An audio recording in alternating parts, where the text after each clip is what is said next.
laawol kisal ko laawol peewal e ɓantal. Bismillahi rahmani rahim. Alhamdulillahi rabbil alamin.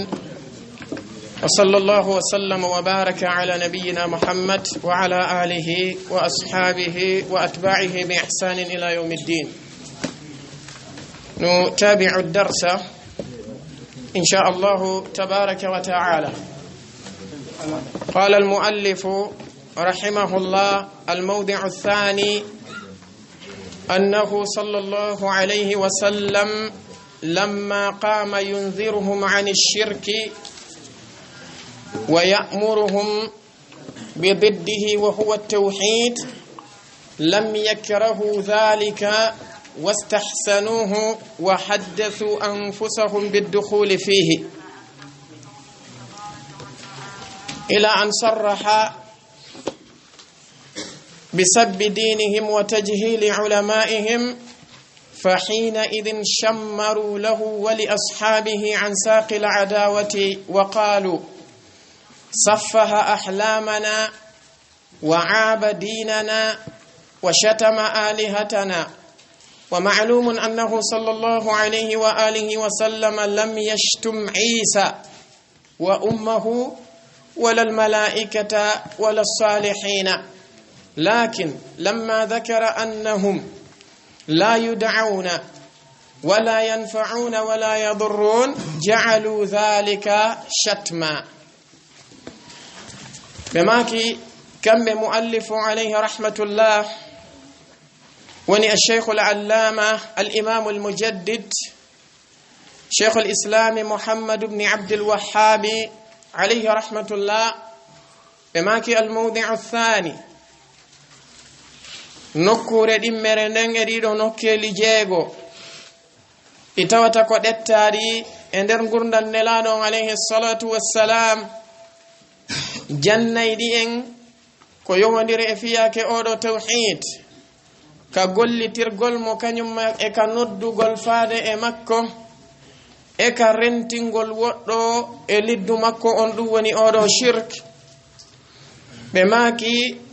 annahu wondema kamɓe nelaɗo on sallallahu alayhi wa alihi wa sallam lamma qama nde ɓe darino yunziruhum tawi hiɓe jertina ɓeɗo shirkayɓe ani shirki e nguɗo shirku, wa ya'muruhum hiɓe yamiraɓe bi diddihi liddu kañum oɗo shirku, wa huwa tawhid, ko ɗum woni tawhid o. ɓe maki lam yakrahu dhalika, kamɓe shirkayɓe ɓen ɓe añano ɗum ɗum fewno nelaɗo alayhi salatu wassalam wonnoɓe e noddude faade e tawhid, yoɓe wotinɗin Allah, fewno ɓe wonnoɓe rentinde oɗo shirku, yoɓe accu shirku. kamɓe shirkayɓe ɓen lam yakrahu dhalika, ɓe añano ɗum, ɓe haɓano nelaɗon alayhi salatu wassalamu fi ɗum, ɓe poɗodirano e nelaɗon alayhi salatu wassalamu fi ɗum. wastahsanuhu, ɓe labini ɗum ɗon, ɓe fotini ɗum ɗon, ɓe moƴƴini ɗum ɗon, ɓe jaɓi wonde ɗum ɗon no moƴƴi. wa haddathu anfusahum, haa ɓe himmiri wonkiji maɓɓe ɗin, ma'ana ɓe yewti wonkiji maɓɓe ɗin, awa haa ɓe eɓɓi ma'ana muɗum naatugol ay biddukhuli fihi, e naatugol e kaɗo dina. yehi haa woɓɓe e maɓɓe fiɓi few fi naatugol e kaɗo dina nelaɗon alayhi salatu wassalam. ɓe woniri noon ila an sarraha, haande kamɓe nelaɗo alayhi salatu wassalamu ɓe ɓanginno sarraha ay bayyana wa awdaha, ha kamɓe nelaɗo alayhi salatu wassalamu nde ɓe ɓanginno ɓe feññini bi sabbi dinihim. oɗo maana bi sabbi dinihim na yennugol dina maɓɓe kam. wannon kalimatu sab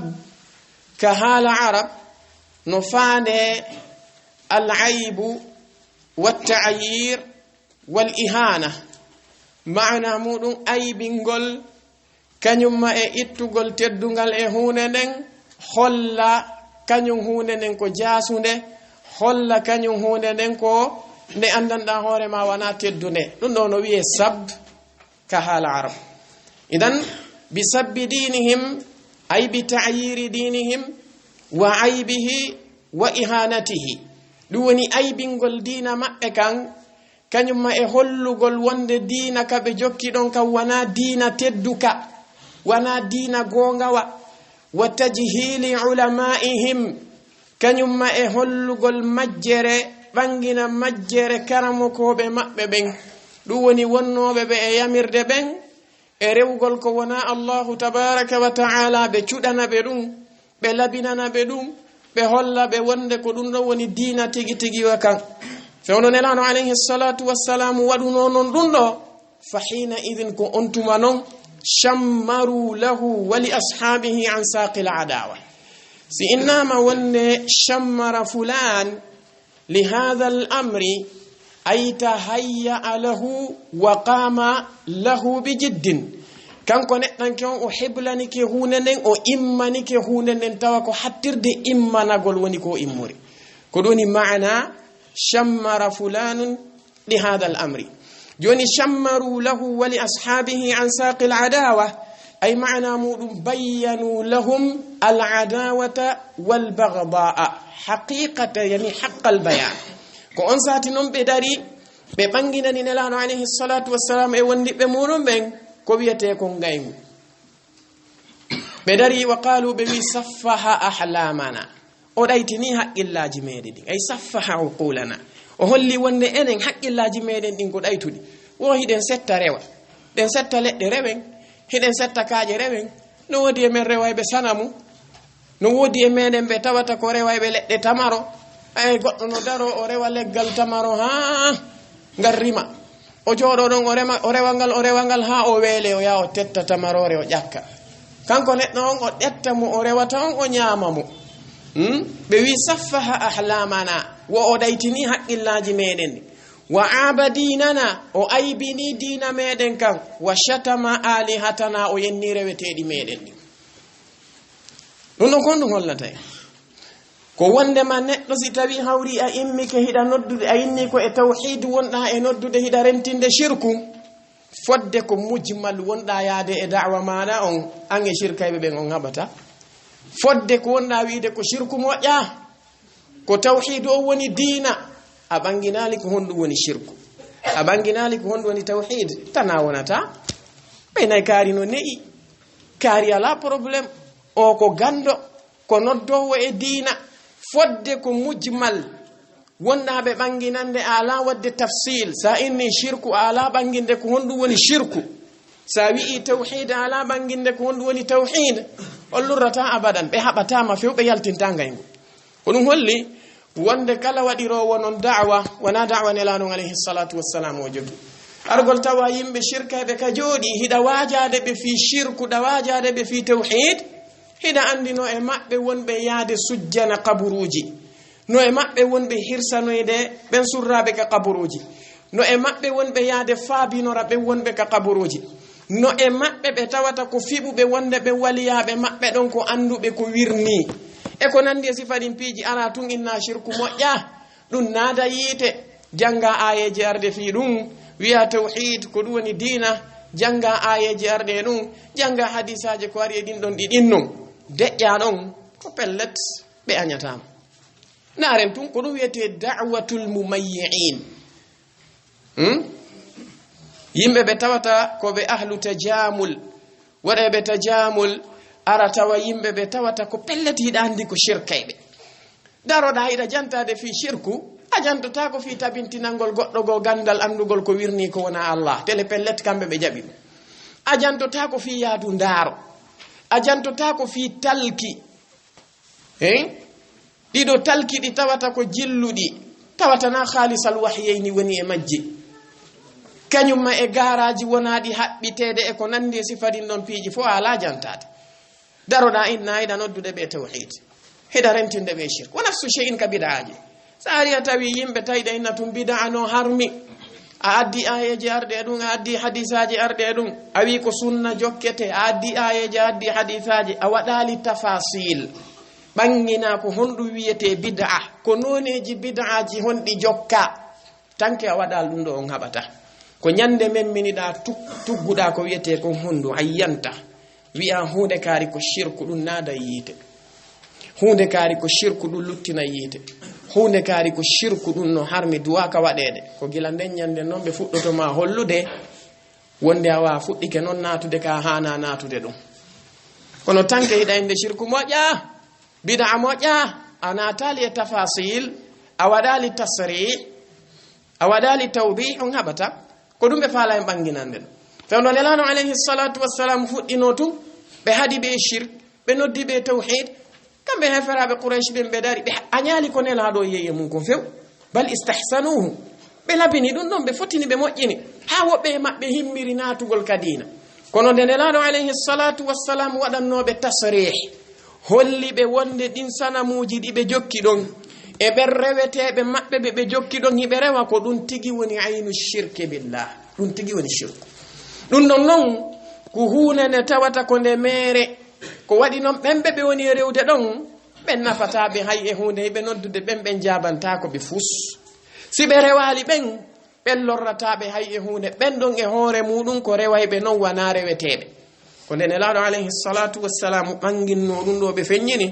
ko on sati noon kamɓe heferaɓen ɓe yaltini noon gaygu ngun tigi ɓe dari noon hande kadi ɓe yani e nelaɗo alayhi salatu wassalam e sahabaɓe maɓɓe ɓen ɓe dari ɓe wi saffaha ahlamana oɗo ɗaytini haqqillaji meɗen ɗin o holli enen en ala haqqille tele pellet ko yeeso men ɗo o heɓa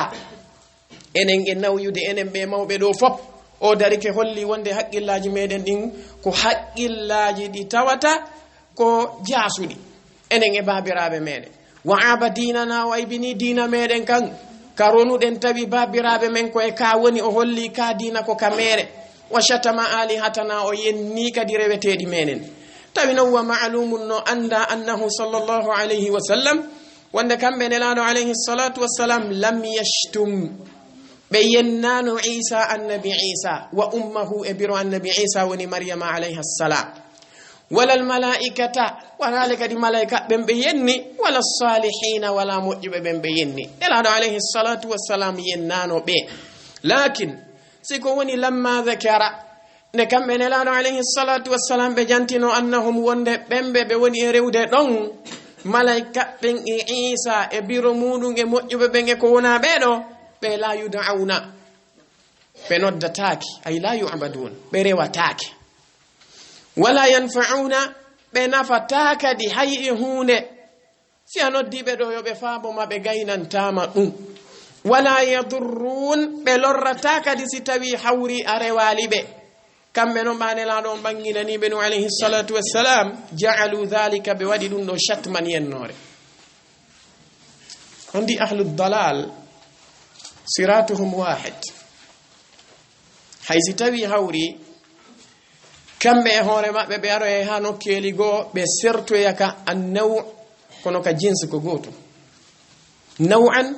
ko siratun wahid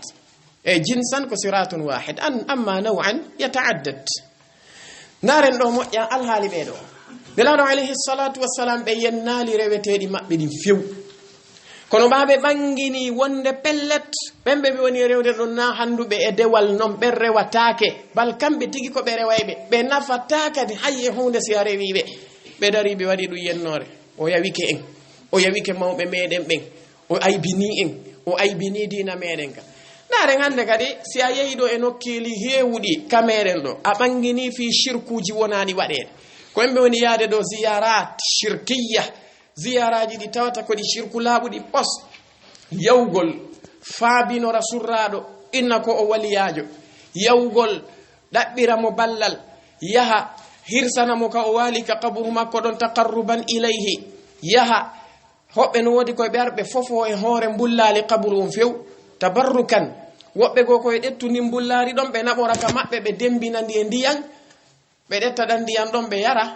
ɓe looto ɓe yarna ɓe ngureji maɓɓe ɓe loota ɓe bal woɓɓe no woodi wiyayɓe ma wonde ɗa yaha ka suudu kaaba toroɗa allahu o acca ɗon o jaabinali kono ayi kay yenande ceerno kaari alaji kaari ɗo so a darike ɗo a noddimo ko mubasharatan fil waqt haalan lahiqan si tawi noon hawri a wowli a wi ɗin piiji ɗon koɗi shirku noon waliyajo simo teddi o rewatake ko pellet waliyajo siko waliyajo Allah azza wa jalla himo teddi kono teddingol mo ko honnum na yarewmo dey ko ya addumo haka Allah azza wa jalla addimo ɗon du'anoɗamo toranoɗamo Allah subhanahu wa ta'ala nelaɗo alayhi salatu wassalam kamɓe woni sayyidul awliya ka kono kamɓe hoore maɓɓe joomi meɗen tabaraka wa ta'ala ko honɗum yamiri en fi haqqihi ko an nusalliya alayhi ko en juulu e hoore maɓɓe mana mum honɗum nadu llaha jalla wa ala lahu ko en toranoɓe Allah subhanahu wa ta'ala ɓeɗo ɓuri teddude nelaɗo alayhi salatu wassalam no heewi ka sahabaɓe ɓen arayno tawaɓe kamɓe nelaɗo alayhi salatu wassalam saha maɓɓe memmina piiji goo nelaɗo alayhi salatu wassalamu darnaɓe misal oɗo sahabajo arnoɗo o wi'i ma sha allahu wa shi'ta nelaɗo alayhi salatu wassalam ɓe maaki a turidu an taj'alani lillahi niddan ɓe maaki qul ma sha allahu wahdahu e riwaya goo qul ma sha allahu thumma shi'ta e yalaliyo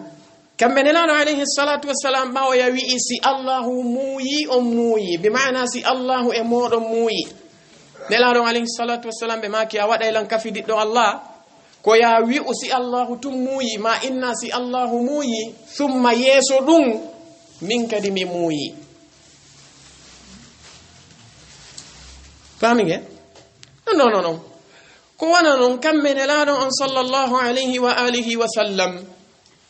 ɓe makani en wonde wata en mawninirɓe wona bani israila annasara mawniniri noon annabi isa alayhi salatu wassalam la tutturuni kama atarat nasara almasih ibna maryama ɓe maki innama ana abdun qulu abdullahi wa rasuluh ɓe maki wata on mawniniran min wono nasara mawniniri noon isa ibni maryam min komi jiyaɗo Allah nasara hoɓɓe wi isa huwa Allah hoɓɓe wi isa ibnu lillah hoɓɓe wi isa sharikun lillahi thalithu thalatha nelaɗo alayhi salatu wassalam ɓe maki wata on innan ana Allah wata on innan ana ibnu lillah wata on innan ana sharikun lillah innama ana abdun min komi jiyaɗo al abdu yu'bad la innama ya'bud ɓe maki innama ana abdun qulu abdullahi wa rasuluhu ko ɗum noni ko ɓe andira e hoone ɗum ñanne anna oɗo alyahudankejo arno tawɓe kamɓe nelaɗo alayhi salatu wassalam ɓe wonde saha maɓɓen o wi innakum tushrikuna wi onon ɗon shirkude nelaɗo alayhi salatu wassalam ɓe maki ma dhaka ko honɗum woni ɗum o dari o inni wonde taquluna wal ka'ba wa taquluna ma sha allahu wa sha'a muhammad sallallahu alayhi wa sallam pelletiɗen andi oɗo ko arduno ko fi ay bingol na laɓar reedu ka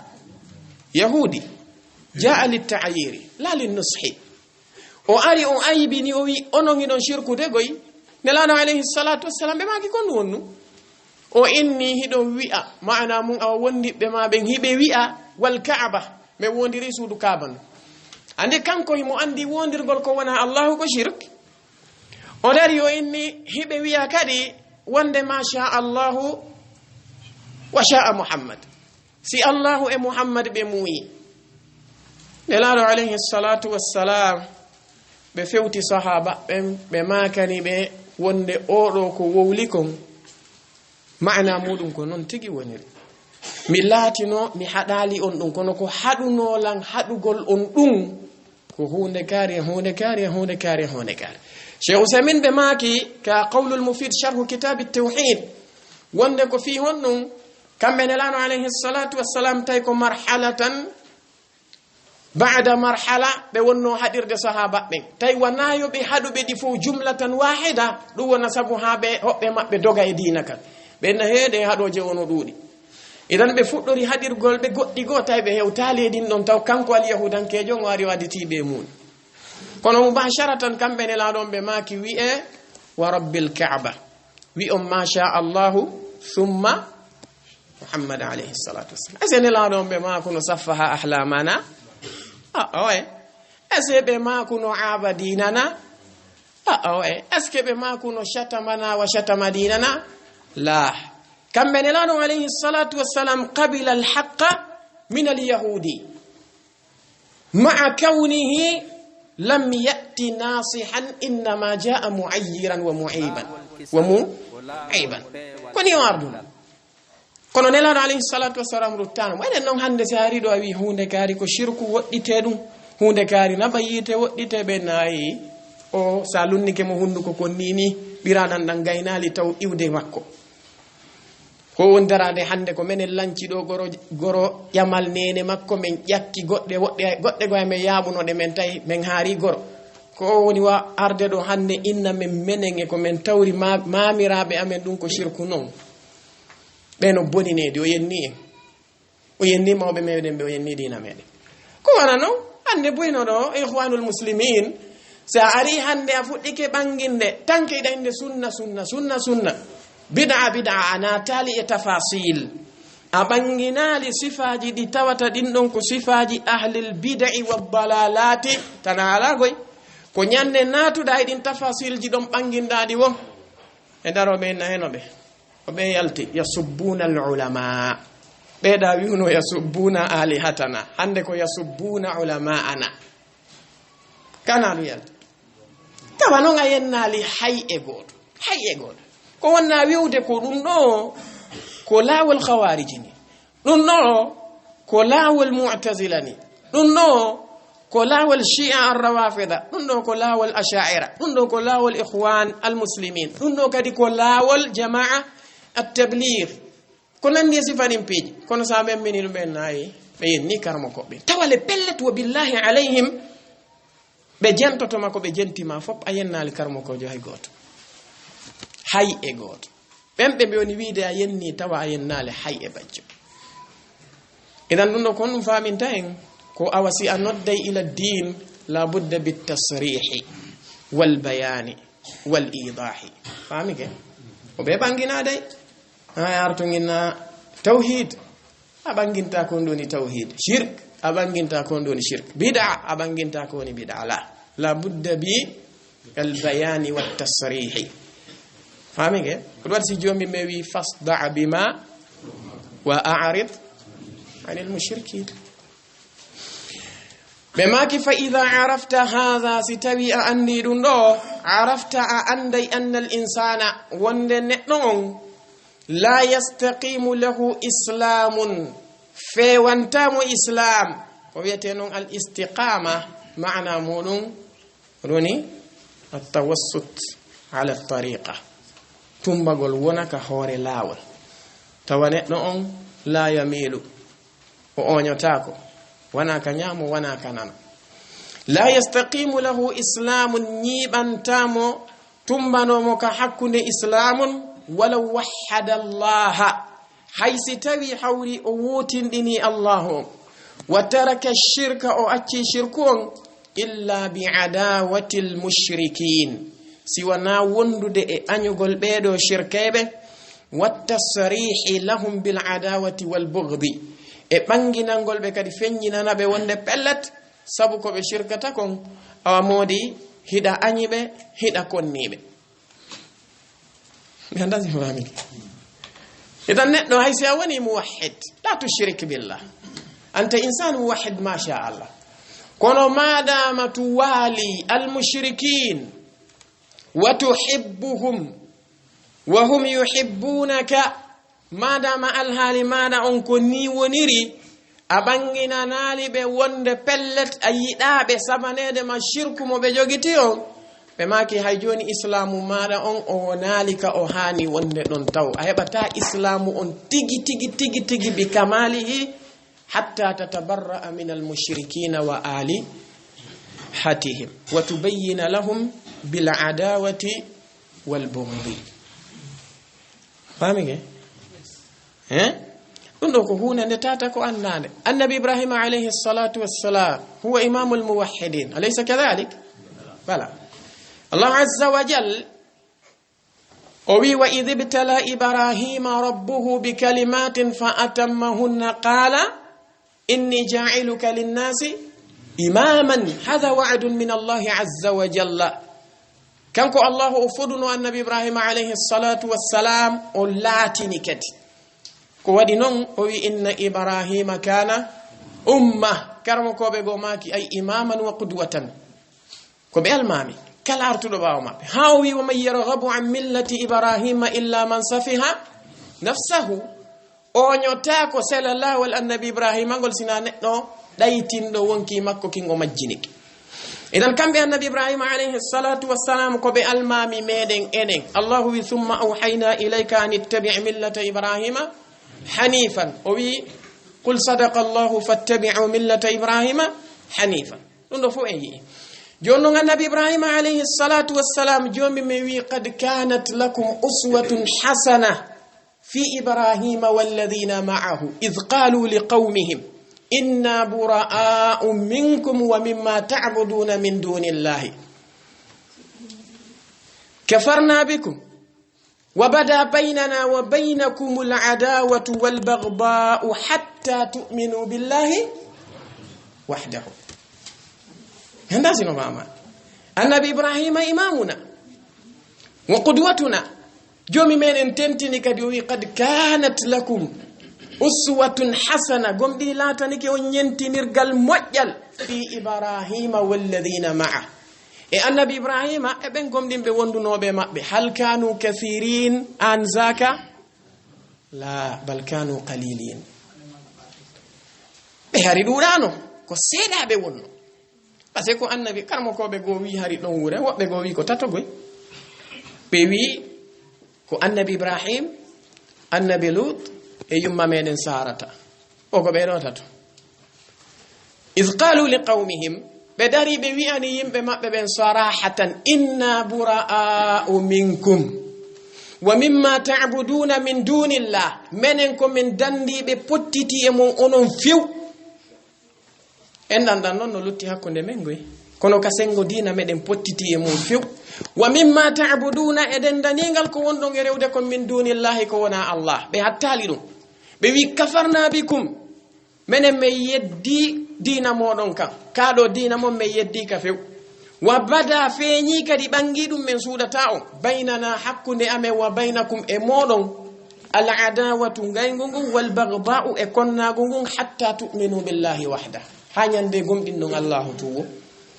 ɓe ɗuuɗa kono ɓe yonno enen noon hannde ayay neɗɗo mo tawata ko neɗɗo jogitiiɗo tawhid tawa himo ara o waɗana yimɓe shirkuɓen mujamala tarata wurenɓe fuɗɗo shirkuji maɓɓe ɗen o jooɗo ɗon o inna asi on tigi immike ɗo ɓe kerenayi on tigi probléme wona ɗum si tawi ɓe fuɗɗike wadde shirkuji goo ka hoɗo ɓe innawa haray dey enen ressortisanɓe ɓen fof hiɗen landa ko itten o yaha o itta o inna ɓanon minnami woni waɗoyde na an woni waɗoyde sharakta a kafidi e maɓɓe e muɗum hari ɓanginanaɓe he enen ko en bolonda goto kala ko yowdiri e jokkere enɗan tawi lundaki dina jawdi andin simiɗo mari mi waɗay kono mi andinay on piyu ngutu jawdi andin ndi yata e shirku ndi yata e kala ko lundi ka islam ɗum ɗon haysan hollita allah mi watta yo laaɓa gon pos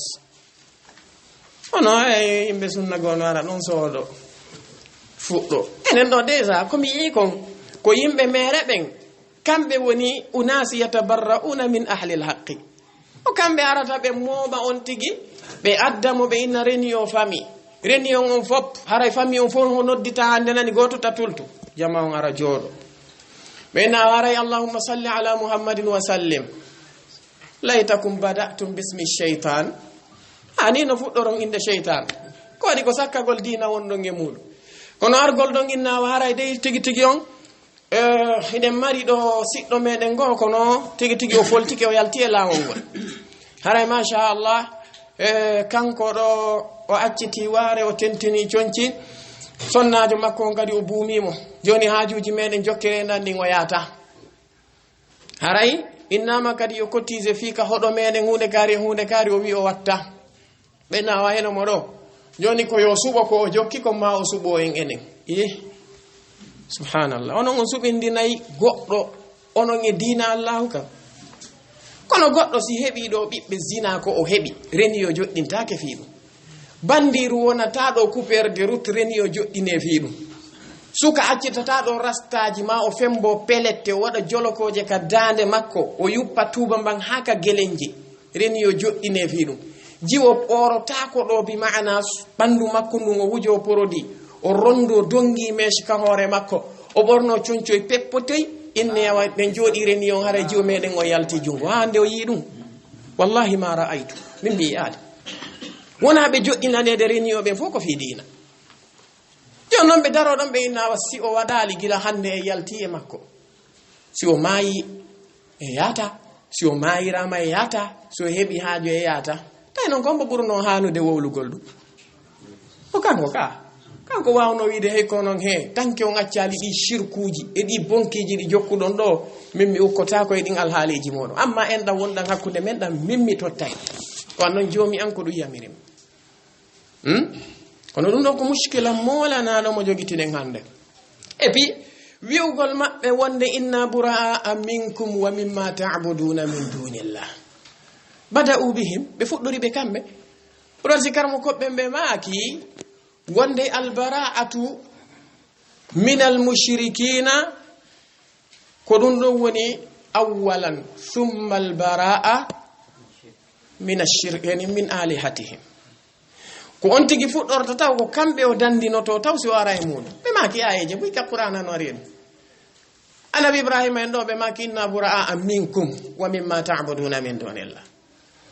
kamɓe annabi ibrahima alayhi salatu wassalam ɓe maki wa a'tazilukum wama tad'una min dunillahi wa ad'u rabbi wa a'tazilukum antum almushrikin ka qissa ashabil kahfi jomi me wi wa idh i'tazaltumuhum wama ya'buduna illa allah wa idh i'tazaltumuhum ay humul mushrikin ha wa idh i'tazaltumuhum wama ya'buduna illa allah joni si tawi hawri en daari ɗum ɗo fof wona oɗo karamo kojo jiyaɗo e min mashaikhi cheikh ibni baz cheikh hamd ibni atiq ɓe mari deftere nde tawata goto kala e men yo eto o ɗaɓɓande ɓe maki nde sabilu alfukaki walmuwalati min ahli ashirki min almurtaddina wa ahli shirki سبيل الفكاك والنجاة من أهل يعني الشرك والمرتدين شيخ حمد ابن عتيق سبيل النجاة والفكاك من عفوا من موالاة المرتدين وأهل الإشراك سبيل النجاة والفكاك من موالاة المرتدين وأهل الإشراك سبيل النجاة والفكاك من موالاة المرتدين وأهل الإشراك إبانجيني في المؤيا كيونيري كيفية التبرؤ من الشرك والمشركين وآلهتهم بما كما قال تعالى وأن الله تودو ويرنا لا تجد أتوتا قوما يمبي يؤمنون بالله hiɓe gomɗina allahu awwal yawmil akhir e ñalande sakkitine nden tawa yuwadduna hiɓe welda ɓe yiɗa man hadda allaha on añiɗo allahu on o sakki dina allahu kan o lundi dina allahu kan wa rasulahu e nelaɗo makko on jomi mi wi walaw kanu aba'ahum ka aw abna'ahum aw ikhwanahum aw ashiratahum dare fiyake haysi ko babiraɓe maɓɓe ɓen haysi tawi hawri ko ɓiɓɓe maɓɓe ɓen haysi tawi ko nene gotoɓe maɓɓe ma baba gotoɓe maɓɓe ɓen haysi tawi ko gorol maɓɓe ngol neɗɗo on allahu wiya tawata yimɓe no gomɗini allahu gomɗinal sellungal tawa hiɓe welda e ɓeɗo yimɓe shirkayɓe haysi tawi ɓe laatike ko ɓurɓe ɓattade ɓe aɗa aya go o wiya ayyuha alladina amanu لا تتخذوا آباءكم وإخوانكم أولياء إن استحبوا الكفر على الإيمان o wi wata on jogi to babiraɓe moɗon ɓen e siɓɓe moɗon ɓe nene gotoɓe mon e baba gotoɓe moɗon yiɓɓe si tawi ɓe suɓike keferankaku ngun e dow gomɗinal ngal jon noon si innama ɗo wonde neɗɗo on ko be o ɓanginana shirkayɓe ɓe ngaygu e konnagu ɗo no wodi ko fameten moƴƴa par ce que no wodi ɗo faamu khawarij e faamu ahli sunnati wal jamaa faamu khawarij on ko honɗum kamɓe ɓe yaari maana muɗum awa kala ka yiwɗa kefeero ko be daroɗa kanko kefere on sa wowlanaymo wolnamo konngudi bonɗi na ya gollidu e makko few na ya sodanmo na yo ya yeeyumo wona ya ɗettumo golle ka maɗa masalan siko masoyagal ma pentirugol ma ɗum wattugol otoje tanabu oto ma ka makko ma yani fusta wonu hakkunde mum no heɓirɗa feere o kadi ko ya warumo ɗum ɗo ko fahmul khawarij ahlisunnati waljamaa nani ɓe famiri ahlisunnati waljamaa kamɓe ɓe faami mana muɗum ko ya ɓanginanɓe kamɓe shirkayɓe ɓen shirku mo ɓe woni e mum on hara suuɗale ɓanginanaɓe kadi wonde konko ɓe woni e mum ko naɓay ɗum yiite jahannama hara suuɗale lakin a yewtiday e maɓɓe konngudi ɗi tawata ko konngudi moƴƴi wa qulu linnasi husnan wa nafsu shay'in a hollayɓe kadi jikkuji moƴƴi a golliday e maɓɓe golleji ɗi tata ko dagiɗi a sooday e jungo maɓɓe ɓe sooday e jungo ma a ɗettay ɓe golle bal si haaju yani a ñawlotoɓe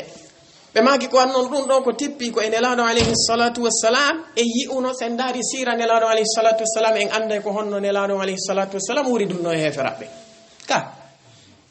ko ɗum waɗi si tawi karamo koɓɓe maaki wona cheikh mouhammad omar basmoul hafidahullah ɓe maaki sifa ɗiɗo piiji si tawi en fotti e sifa ɓeɗo hawariji ɓe addani en ɗeɗo ayeje sa ɗetti zahir aya on waɗirgolɓe ɗum ɗon munaqasha no yaha haron ka famodirde maɓɓe kono innaɓe yiltitoɗen e siranelaɗon alayhi salatu wassalam ko e maɓɓe kamɓe ɗe ayeje tippi ko honno ɓe wondirno e heferaɓɓe elaɗo alayhi salatu wassalam ɓe soodayno e jungo heferaɓɓen ka naam sahabaɓe yeeyeno heferaɓɓen ka ɓe soodayno e jungo maɓɓe nelaɗo alayhi salatu wassalam e hoore muɗum ɓe ɗettayno heferaɓe golle fewdo kamɓe aboubacre siddiq radiallahu anhu ɓe yaltayno makka ɓe seeno madina ko julɗo ɓe ɗettuno ko holla ɓe lawol ngol bal mushrikan neɗɗo shirkowo ɓe ɗettuno ko holla ɓe lawol ngol ɓe yoɓi mo ko wana noon ɓe marno kamɓe nelaɗo alayhi salatu wassalam pay kun gollanay kumɓe kun tata ko ali yahudanke wonno fi kala ɓe marno anas ka nder galle ka anas kana khadiman linnabi sallallahu alayhi wa sallam kono ɓe adduno pay kun ali yahudanke gollanay kum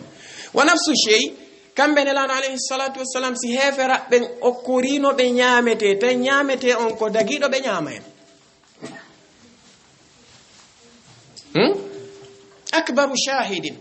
fewno ɓe yawno ka haybara sonnajo alyahudankejo wannoɗo dammol o juɗigol waɗi poson e muɗum ko ari o ɓannani nelaɗo alayhi salatu wassalam ɓe jaɓuno ka ɓe jaɓano ɓe jaɓuno ɓe maɗɗi kamɓe nelaɗo alayhi salatu wassalam ɓe humpita posonno e muɗum ɓe totti kono tawi batte mum gogay ni hewtude e ɓandu maɓɓe ɗum sahabaɓe maɓɓe ɗiɗo ɓe okkorno ɓen ɗon ɓen feƴƴin ha kamɓe nelaɗo kaɓe feƴƴinayno ɗon ɓe hullitortono on poson ko on sonnajo okkornoɓe kamɓe nelaɗo alayhi salatu wassalam kono ko honɗum asli on holli en ko kefeero si okkorima ñamete tawi mo dagui ko ya ñaamu wa taamu alladina utul kitaba hillun lakum madama na ñamete harmon o wona noon sonnaɓe maɓɓe kamɓe yahudu en nasara charte ɗiɗi hara sonnajo on wana sonnajo mo tata ko korɗo ko dimo charte dimmo on tawa kanko sonnajo o wana o waɗowo zina ko ɗon si allahu wi walmuhsanatu min alladina amanu walmuhsanatu min alladina utul kitaba min qablikum ɓeɗo kadi allahu daginani en idan si innama adamu muwalati lkuffar mana muadatu lkuffar ko be famen mana muɗum o wana cheikh fawsan no yewti fi ɗum moƴƴa ɓawo ɓe noɗi ɗo ɓe innay oɗo société ko société heferaɓe ni mi sodata produit e jungo maɓɓe a wakkilo de ɓa otowal magal koye société heferaɓe yiwi ka peinture gonɗa peinturede suudu ma no on to yiwi dute ko wonɗa yarde kon ko ka café ma kon to ɗum yiwi mayonnaise e beurre kon to ɗum yiwri na ɗum ɗon woni ko wiyete kon bi mana muadatul kuffar ɓe maki muadatul kuffar ko ya ɓanginanɓe na ya mumanɓe wondon ɗon a andinali ɓe an e maɓɓe ɗon serti dina ko ya andinɓe dina maɓɓe e dina mana goto ɓanginanaɓe kadi dina maɓɓe kanko dina mere wagoyi ko yahay kaka yiite ɗum kadi nonnade innugol ko yahar saraha to ina kaari o e namin na andi ko yiite fokkituɗa oye udu ila sabili rabbika bil hikmati wal maw'izati al hasana famike idan ko ɗum ɗo hara waɗalɓe musharaka e konko ɓe jokki e keferan kako kono naya toñuɓe de kala non ko islam wi'i ya jokkidirbe mudum ko dun do watta idan juldo on tanke dun do wadali alhali makko on hara islam makko la yastaqim wadi wobbe dartobe andi menen meden andi goyi onon kadi annabajo mon on ka Allahu iwri defte mon den kadi ko ton iwri ko date men dum tun serti jelo woni wolde dum hande darobe na kefero yo maayu do du anodamo jelo kefero maaya kafirun billah daroto ina Allah no mari biddo darda ina Allahumma ighfir lahu warhamhu no awni be maki fa idha fahimta hadha fahman jayidan sitawi fami dun do fahmu yeddudo no haniri non arafta andai anna kathiran wonde ko dudi min alladhina yabembe tawata yad'una ad-dina ko wonbe e nodditade e kaado diina be wiya wonde ko be julbe tigi tigi la ya'rifunaha be anda odo mas'ala no o hani andirde no ka pellet buy hande wonbe wi'ude wonde kaka diina be jeya sa taskike be hande ene eske hibe andi ko honno odo mas'ala jogotirte ko wiete ko mu'adatul kuffari wa adamu muwalatihim asese ayari atay wobbe go ko be ahlu ghuluwin fil mas'ala yaha tawa wobbe go ko be ahlu jufuwin fiha wonbe ben ahlu ghuluw wana jantorde non fi khawarij nani kambe be andi kala kefero yaado ko ya warumo so fotti tun ukku bombre e makko hay si tawi sappo julbe no do ben non si mayi ko be shuhada ase kefero on da warde kango mo fameri no kefero ka fottuda e makko ko be yennamo ko ta dettumo golle ta sodammo ta wadirni ta wattitirni non be do no fe'inten no wadi ahlu jufu yimbe be tata kambe e be jogiti al yahudi an nasara be nama be do kadi ko aljanna fokkiti go e ba ko dum be ni gollande be na en fo tigi tigi ko iden jokki lawol kono ko Allah andi ko mboni sawaba nani be do ala hibe woda jonnon si tawi ko amutawassitun ko be jogoda dum do maana mun atonyata be few a wondira e mabbe no nelano alayhi salatu wassalam wondirno no e farabe nelano alayhi salatu wassalam be kawtiri e mushrikun be kawtiri e ahlul kitab kono en foyden andi ko honno be wondirno e mabbe be banginanno be diinaji mabbe dinago be lundino be ha yahudu dari wi wonde la yuridu hadha ar-rajula ay yatruka shay'an mimma nahnu alayhi illa khalafana fihi be wi o gorko do pellet o falaka yiwde haypi ngotun ko wonden e mudun sina o londoto e makko kono wondude dum fo be nyawloto no al yahudi nde wonde ba fewndo be feƴƴina no harbe nyawli yahudi ankejo ka e fo de ngandino kono be bangenanno be ko be jokki kon ko mere be nyimni sharia dina kan e hore mabbe idan ko dum do woni ko wiete kon manhaju at-tawassut fi hadhihi al-mas'ala o dum be maki si afami ono mas'ala no hani famirde no ngatawa yimbe dudu be nodditibe dina famalim wobbe feƴƴintini wobbe go hewtali ka hani be maki wa illa fama alladhi hamala al-muslimina ala as-sabri ala dhalika al-'adhab sinan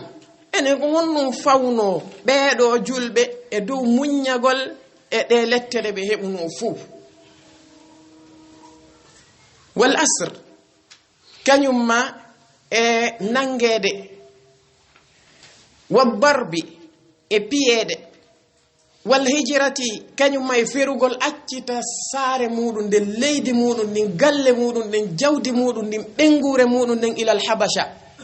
yaha e leydi ndi tawata ko leydi di wonda kodo e mudun habasha anda hebo e suudu ka wala a anda se a hebo e ko nyama anda se hebo e ko yara ma'a annahu sallallahu alayhi wa sallam wondude e kambe nelaro alayhi salatu wassalam arhamun nasi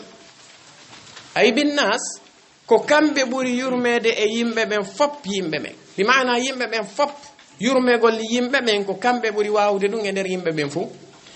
be maki law yajid lahum si tawino kambe nelaro alayhi salatu wassalam be hebanno be rukhsatan newende nde tawata ko newende daginde ka sharia fiyo be waaw wondude shirkabe be wadana be mujamala be tippito hara be banginali keferankaku ko be woni e mudun ko be banginali woddagol mabbe e konko be jokkidon e mabbe kambe shirkabe ben la arkhasa lahum pellet be newina naynam wa kana bil mu'minina rahiman Allahu azizun alayhi ma anittum ko tampoton kon no satta ene laado alayhi salatu wassalam kono be hayni fewndo be wonno ka sha'ab heege be weleteno ha goto e sahaba be maki simfaya li Sa'd ibn Abi Waqqas be maki nyande go mi arno ka sha'ab don mi tayi mi welama heege tidunge mi ari mi do dabbita mi dabbiti don ha mi hayni non ko waywa gurum e ngeloba mi detti dum mi fitti mi loti halabi pos mi hendi dum mi nyaame dum wonani mi sabu musu reedu e dogudu e turre ko tiidi duubi enno balde de tawata ko balde heewude tawi mi don wonni on non sonja sabu heege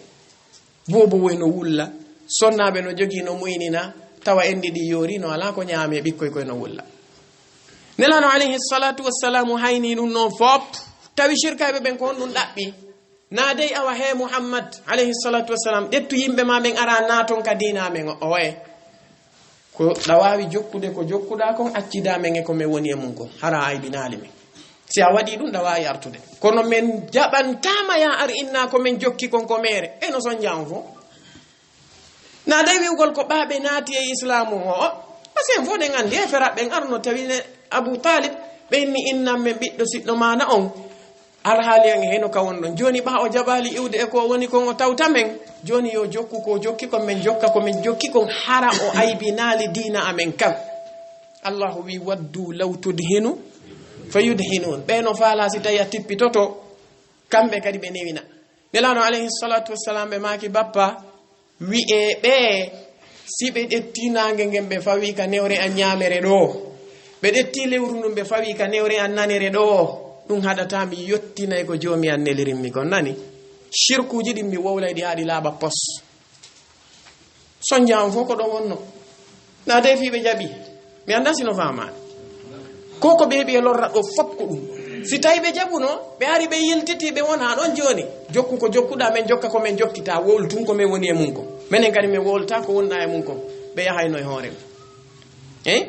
be maki kayfa ko honno وقد أنزل الله تعالى قمدي الله تولو أن تبني ومن الناس ومن من يقول أمنا يا آمنا بالله من قمدني الله كون فإذا أوذي في الله ستوي كان كونتون أولو الرحمة في الله جعل فتنة الناس كعذاب الله وودي فتنة كو يمبه من فتني مكون tana ko be fawi hoore makko e sonjaaji din kon o waday dum ka azabillah wana lette Allah de maana mun ko hon ja'ala fitnatan nasi ka azabillah kamo ko be maake yide ngandi wonne neddanki on o miijito to woni fi azabullah tabaaraka wa ta'ala o miijito lette Allah den ha gasa kanko neddo on o wada on dum yamtasilu awamir Allah ka wa yajtanibu an nawahihi wana dum no tawa jonnon kanko on neddo gadi si tawi be do heferabe lorrimo kanko neddo on o detta lette mabbe den ko be woni mo e lorrude kon dum fawa mo ha yamtasilu awamirahum wa yajtaniba an nawahihim be ndasi famike ja'ala fitnatan nasi ka adabillah hino tanaw non hay joni no woda ko jelo e yimbe woni jogitaade do sunna be jogito mo hattirde jogitagol be lorre ka mabbe be tampine be sonje sabu tu on tigino acciti waare tentini cunci o wi o shirkata o habbota ko talkuru o yarata nasele e talki shirku nasele shirku e ko nanne sifanin piije ma sonnaajo on fiitum wobbe go hara hay buumaaki ko tiggare balere tumbe wadi ka lorre piye sonje wobbe buumo piye lorre rade e galleji din cionci mudun seke piye barmine njelo no duudi wobbe go walillahi alhamdu be tabita wobbe go ha be wada lette yimbe ben ka adabillah kono min ko ngaldinin mi ko fop ko ngaldinin mi ko wallahi no hawni ara e galle tawa heno daji wo fembido alaabi cionci worbe tungo watta e hino daji wo on no tokki mesiji si a yi'imo few a sikkay rondiɗo tillisamu ndaramo tawa ko wirtere tu woni e makko a yiyata ton conci surrayɗi e makko tawa ko andiraɗo gimi e gami e zina e yakare e ko nandi e muɗum tawa nder ton jiwo mo tawata ko tiggiɗo ko buumiɗo on tiggiɗo buumiɗo yanane o piye o raɗe minen ɗum hersintalam ɗum hoɗo ngon fof ala hay goto muɗum naati ka mum min ɗum aɗota ko natude ka an ɗo mais so on ɗa e dalare nden no ɗon ɗum ɗon na hersa noon ta mawɗo on no yakitori ɗum ɗon ɗon kanko e ɓengu makko eɓe jaɓi ɗum ɗon ɗon amma o mo tiggare ɗa o raɗe ene konde tuma ene yiwɗen ɗo mo meesi ben makko no raɗimo yiwɗen mo ka yaasi o enna benga wiyo mi yalto ha mi taɗi onon o yi ɗum anama ra'ayt mi yalta min naal mi yoytade kono mi yaal ma jo waɗowo kolan waɗowo jipmini wujiɗo produit ben makko e nene makko hawta ɓe enna tanke accal ɗum a nattaɗo ko si tawi o yehi o arti e 4 heures du matin ɓe enna ɓe hatta ɗum ɓe hatta ɗo amma oɗa on ɗon ɓe ɗawa mo ñamete ɓe sokaymo e suudu ɓe foccaymo ɓe seekaymo coñci ɓe waɗay koni neɗɗo kan si a jaɓi dina ko ɓe wakkiloɗa idan ɓeɗo o ko fawnoɓe ɗi sonjaji ɗo fof ɗi janguɗen na dey fii ɓe jaɓi dina kan ton ko fii ɓe darike ɓe holli heferaɓe ɓen ɓe hawta dina ɓe ɓangini kadi mere ko heferaɓe woni kon idan awa siɗa faala jokkude ɓeɗo ko ɓe ɓangina shirkuji ɗin haadi laaɓa bi tafasil ɓangina bid'aji ɗin haadi laaɓa bi attafasil ɓe maki fa ida kanat hadihi l ayatu si tawi laatike oɗo aya fi man wafaqahum ko e fi ɓen ɓe tawata yani ko haw feppodirɓe e maɓɓe tawtiɓe bilisanihi tawtiriɓe ɗengal muɗum ngal fa kayfa bi gayri dhalik ko honno noon si tawi kanko neɗɗo on o tawtiriɓe ɓernde nden e tere luttuɗe ɗen fof oɗo aya ko ari ko fi neɗɗo mo tawata o tawtiriɓe ɗengal makko ngal kanko neɗɗo on jarike ɓe lorrimo wawa e nawa haray de ga tege mi jaɓi ko wiɗon kon ko en gootu joni si tawi lorra on tiiɗi kanko neɗɗo on o hewti haddu al ikrah forcede tawi o tawtiriɓe ɗengal makko ngal tun fiyo ɓe accitumo kono qalbuhu mutma'innun bil iman hada insanun mukarrah oɗo himo yaafa ka illa man ukriha wa qalbuhu mutma'innun bil iman inna allaha tajawaza li an ummati al khata'a wan nisyan wa mustakrihu alayhi mi annasi famike ɓe lurrimo moƴƴa o wowlira ka ɗengal fiyo ɓe accitumo kono ɓernde makko nden tawta oɗo ala ella kono e aro wowla ka ɗengal makko ta ɓernde makko nden no tawti kanko neɗɗon o heɓi tana molanano o heɓi tana molnaɗo jon noon si neɗɗo on no yeehi ha wowli ka ɗengal ɓernde nden tawti tere ɗen kadi arti wattike hoore no na ɗo ɓuuri holɓinade ɗo ɓuuri holɓinade idan haray koyen wattu yili moƴƴa hulasa kañum oɗo mawde athani ko ɓanginalngol e wonde diina kan nelaɗo alayhi salatu wassalam ɓe heɓude sonjaji ɗi wo fewno ɓe ɓanginno ka ha laaɓi pos ɓe waɗi tafasil ashirk e tafasil attawhid ɓe ɓanginani kadi shirkeɓe ɓen ɓe hawta diina few enɗan no hakkude maɓɓe kono diina kam ɓe hawta affaire diina lakum dinukum waliya dini nam